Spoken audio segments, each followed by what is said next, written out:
తెలంగాణ రైతాంగానికి అయితే నమస్కారము. రాష్ట్ర ప్రభుత్వము ఏదైతే 4వ విడత రుణమాఫీలో ఇచ్చినటువంటి చెక్కులు చెల్లడం లేదని చెప్పేసి అయితే మనం నిన్న ఒక వీడియో చేశాం కదా. ఆ వీడియో కింద అయితే ఎంతమంది కామెంట్ పెట్టారో ఒక్కసారి చూడండి మీరు. చెక్కులు వచ్చినాయి, మాకు లిస్టులో పేరు వచ్చిందన్నా, కాకపోతే మాకు బ్యాంక్ అకౌంట్లో అయితే డబ్బులు యాడ్ కాలేదని చెప్పేసి అయితే ఇంతమంది మనకు కామెంట్ చేశారో ఒక్కసారి మీరైతే చూడండి. రాష్ట్ర ప్రభుత్వం ఎందుకు ఈ విధంగా అన్నదాతలతో ఆటలాడుతుందనేది నాకైతే అర్థం కావడం లేదు. ఇన్ని రోజులేమో రుణమాఫీ చేయక అజ్జేసింది, సగం రుణమాఫీ చేసి ఇంకా కొంత బాధ పెట్టింది. ఇప్పుడు రుణమాఫీలో లిస్టులో పేరు వచ్చినా కూడా బ్యాంకుకు వెళ్తే మీ అకౌంట్లో డబ్బులు పడలేదు, లిస్టులో మీకు పేరు వచ్చింది ఓకే, కానీ రాష్ట్ర ప్రభుత్వం అయితే మీ అకౌంట్లలో డబ్బులు జమ చేయలేదు అని చెప్పేసి చెప్తున్నారట బ్యాంక్ అధికారులు. అయితే అట్లా ఎంతమందికి జరిగిందో ఒక్కసారి మనము చూద్దాము. మనకు వచ్చినటువంటి కామెంట్లకి వెళ్ళైతే కొన్ని కామెంట్లు తీసుకుని అయితే నేను మీకు ఈ వీడియో చేస్తున్నాను.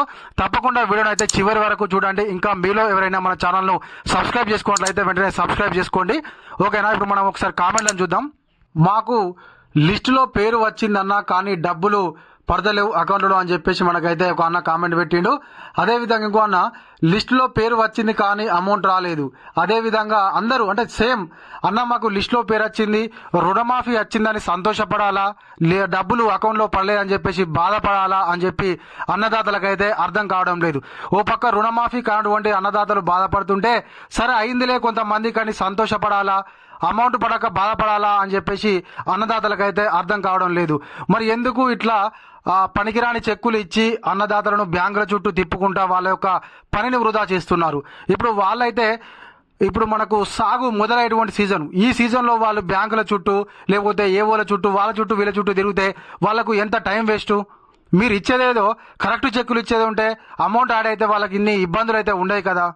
ఇంకొక కామెంట్ మనకు అభిరామ్ సోని అనట, లిస్ట్లో పేరు వచ్చింది కానీ డబ్బులు రాలేదు, లిస్టులో నేమ్ ఉంది బట్ అమౌంట్ అకౌంట్లో క్రెడిట్ కాలేదు బ్రో, ప్లీజ్ రిప్లై మీ అని చెప్పేసి ఒక అన్న కామెంట్ పెట్టిండు. అన్న తప్పకుండా మీకైతే అమౌంట్ పడుతుంది, మీరు టెన్షన్ పడాల్సిన అవసరం లేదు. ప్రతి ఒక్కరు ఎవరైతే 4వ విడత రుణమాఫీలో పేరు వచ్చిందో, లిస్టులో పేరు వచ్చిందో, మీరైతే ఎటువంటి బాధపడాల్సిన అవసరం లేదు. తప్పకుండా మీకు ఇంకొక 2 రోజులలోనైతే మీకు అమౌంట్ అయితే క్రెడిట్ అవుతుంది. అయితే రాష్ట్రం మొత్తం మీద ఈ విధంగానే ఉందని చెప్పేసి బ్యాంక్ అధికారులు అయితే చెప్తున్నారు. ఇప్పుడిప్పుడే 4వ విడత రుణమాఫీ లిస్టులో పేరు వచ్చినటువంటి వాళ్ళకైతే ఇప్పుడిప్పుడే ఇస్తున్నారట అమౌంట్. కాబట్టి అన్నదాతలు ఎవ్వరు కూడా టెన్షన్ పడాల్సిన అవసరం లేదు. తప్పకుండా లిస్టులో పేరు వచ్చినటువంటి ప్రతి ఒక్కరికి అమౌంట్ పడేదాకా రాష్ట్ర ప్రభుత్వంతోనైతే మనం కొట్లాడదాము. అదేవిధంగా ఇంకా 2 లక్షల వరకు రుణమాఫీ కానటువంటి వాళ్ళ గురించి కూడా రాష్ట్ర ప్రభుత్వంతో మనము లొల్లి పెట్టుకొని అయినా కూడా మీకు రుణమాఫీ చేయించేటువంటి బాధ్యత అయితే మాది. 2 లక్షల పైన రుణమాఫీ కూడా ఖచ్చితంగా రాష్ట్ర ప్రభుత్వం చేస్తుంది. ఎందుకనంటే వాళ్ళైతే మాట ఇవ్వడం జరిగింది. ఒక్కసారి మాట అంటే మాత్రం ఎవరు ఊరుకునే ప్రసక్తి లేదు. అయితే ఇంకొక విషయం ఏంటంటే చాలా మంది అన్నదాతలు అయితే 2 లక్షల పైన అమౌంట్ కట్టుకొని ఎదురు చూస్తున్నారు. రాష్ట్ర ప్రభుత్వం పైన ఉన్నటువంటి అమౌంట్ కట్టుకోని అని చెప్పడం వల్లనే కదా అన్నదాతలు అందరూ అయితే వెళ్ళి బ్యాంకులలో 50,000 లక్ష రూపాయలు ఎంత ఉంటే అంత వాళ్ళు ఒక అన్న 3 చొప్పున మెత్తికి తీసుకొచ్చి అన్న నేను గట్టినా అని చెప్పేసి అయితే మొన్న కామెంట్ పెడితే నాకు చాలా బాధ అనిపించింది. అయితే ఇప్పటికే అన్న అప్పులలో ఉండి మళ్ళీ 3 చొప్పున తీసుకొచ్చి అన్న ఆ పైన ఉన్న అమౌంట్ కట్టిండు. మరి దానికి బాధ్యత ఎవరు? మీరు వెంటనే రుణమాఫీ చేస్తే ఆయనే మళ్ళీ బ్యాంకులో లోన్ తీసుకొని ఆ తీసుకొచ్చిన అమౌంట్ కట్టుకొని రుణ విముక్తుడు అవుతాడు కదా. కాబట్టి తప్పకుండా రాష్ట్ర ప్రభుత్వం అయితే వెంటనే 2 లక్షల పైన ఉన్నటువంటి అమౌంట్ గురించి రుణమాఫీ చేస్తామని చెప్పేసి ఒక ప్రకటన చేయాలని చెప్పేసి తెలంగాణ రైతాంగం కోరుకుంటుంది. అదేవిధంగా ఇంకా కొన్ని కామెంట్లు అయితే ఇప్పుడు మనం తెలుసుకుందాం, చూద్దాం ఒకసారి మనం.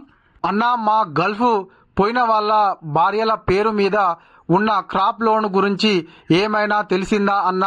మాది జగిత్యాల డిస్టిక్, మాకు ఉన్న లోన్ వచ్చేసి 1,60,000.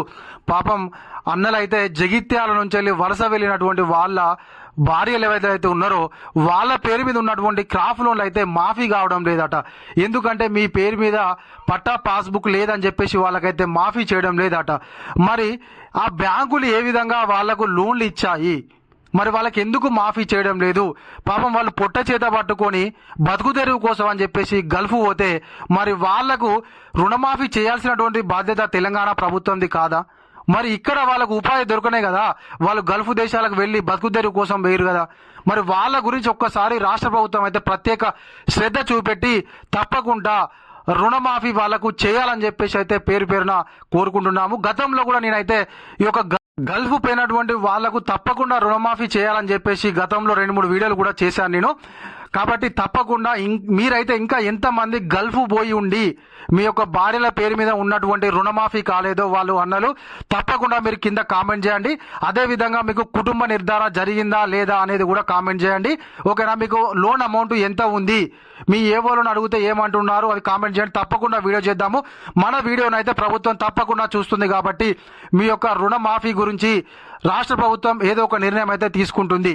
2 లక్షల లోపు రుణమాఫీ కానటువంటి అన్నదాతలు కూడా బాధపడాల్సినటువంటి అవసరం లేదు. ఖచ్చితంగా మీ అందరి కోసము 5వ విడత రుణమాఫీ అయితే తప్పకుండా వస్తుంది. దానికోసం అయితే ప్రయత్నం చేద్దాం, మనం పోరాడదాము. తప్పకుండా ప్రతి ఒక్కరికి అర్హులైనటువంటి అన్నదాతలకు 2 లక్షల వరకు మరియు 2 లక్షల పైన ఉన్నటువంటి అన్నదాతలకు కూడా రుణమాఫీ చేసేంత వరకు అయితే ప్రభుత్వంతో మనము మాట్లాడి ఈ యొక్క రుణమాఫీ జరిగే విధంగా చేద్దాము. ఓకేనా? ఇది మన వీడియో. ఈ వీడియో కనుక మీకు నచ్చినట్లయితే ఒక లైక్ చేయండి, కామెంట్ చేయండి. ఇంకా మీలో ఎవరైనా మన ఛానల్ను సబ్స్క్రైబ్ చేయనట్లయితే వెంటనే సబ్స్క్రైబ్ చేసుకొని పక్కన ఉన్నటువంటి గంట సింబల్ నొక్కండి.